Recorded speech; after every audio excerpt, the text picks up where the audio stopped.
Thanks for joining us here on World Tech Update. I'm Nick Barber. Coming up on this week's show, Sony enters the tablet market. We'll give you an update on cleanup efforts in Japan following the deadly earthquake and tsunami, and tell you how your phone could be spying on you. We'll start this week with a lot of Sony news. First up, the company will make its long-awaited entry into the tablet PC market with two Android-based devices which will be out worldwide this fall.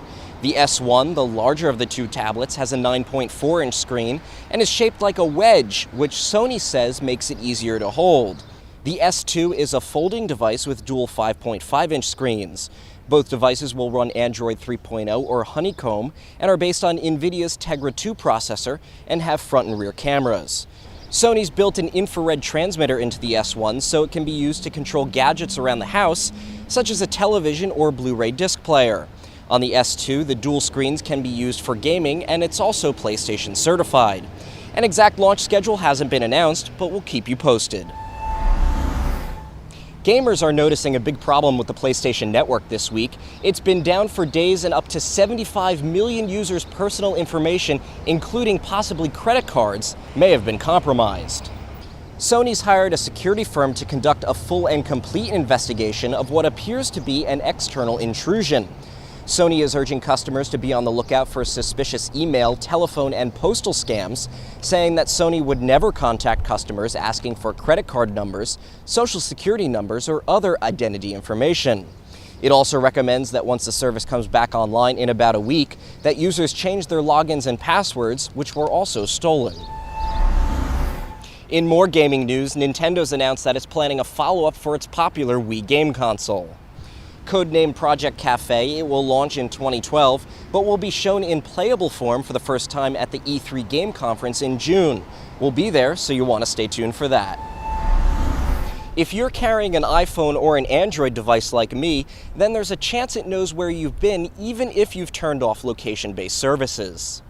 Apple has come under fire in recent weeks after researchers showed that the iPhone and iPad store location data about users on the devices. Additional research found that both Apple and Google collect location information about users, even when applications that require location information aren't running. Google has defended itself by saying that location sharing by users of Android-based mobile phones is opt-in, and that all location data the company stores is anonymous. Apple responded on Wednesday to explain what's going on. The iPhone is not logging your location, rather it's maintaining a database of Wi-Fi hotspots and cell towers around your current location, some of which may be located more than 100 miles away from your iPhone, to help your iPhone more rapidly and accurately calculate its location when requested. These calculations are performed live on the iPhone using a crowdsourced database of Wi-Fi hotspot and cell tower data that is generated by tens of millions of iPhones, sending the geotagged locations of nearby Wi-Fi hotspots and cell towers in an anonymous and encrypted form to Apple. Microsoft also explained its data collection practices and said that it collects location information only if users allow an application to access location data and when that particular application requests location information. It also said that it keeps that data in a Microsoft database. Let's now head over to Martin Williams in Japan for the latest on the earthquake cleanup and the progress that's been made there. Martin? Thanks, Nick, and welcome to Japan. This week we're coming to you from Ibaraki Prefecture. We're a couple of hours north of Tokyo, and we're at the Naka factory of Renesas. Now, Renesas, one of the largest chip makers for the auto industry. Around 40% of microcomputers in cars come from this company, and a lot of them from this factory. The factory was in an area that was heavily shaken by the earthquake. It's been offline ever since, and the company is racing to get things back on track. While Renesas might not be a household name, it is an important supplier of microcontrollers that end up in a wide variety of consumer electronics products and cars.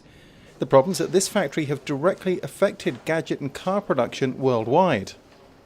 The factory didn't sustain any major structural damage, but the violent shaking during the quake was strong enough to move heavy chip-making machinery that had been bolted to the floor. Chip manufacturing is a very delicate process, and there's little room for error. So the resulting misalignment of machinery meant an instant halt to operations. Several thousand staff have been working around the clock to restore the plant, and in the last week, test production has begun on 2 chip production lines here, including this one that makes many chips for the auto industry. Commercial production is due to start in mid-June, but when it does, it will initially be at about 10% of pre-quake capacity. Renesas hasn't said when full production will begin. Of course, one of the reasons that it is important to get this factory back online is because these car makers around the world are waiting for these small chips. Without them, even a single chip, sometimes they can't produce an entire car, so the knock-on effect has been quite large. Also this week, Sony said that its tsunami-hit Sendai Technology Center will resume production of blank Blu-ray discs in late May. Production of magnetic tape is due to begin in July. So that's the news from here. The other thing we got a chance to look at this week was these robots that have been used underwater in the search for debris and victims up in the disaster zone. The robots were brought by a team from the Center for Robot Assisted Search and Rescue, which is based at Texas A&M University.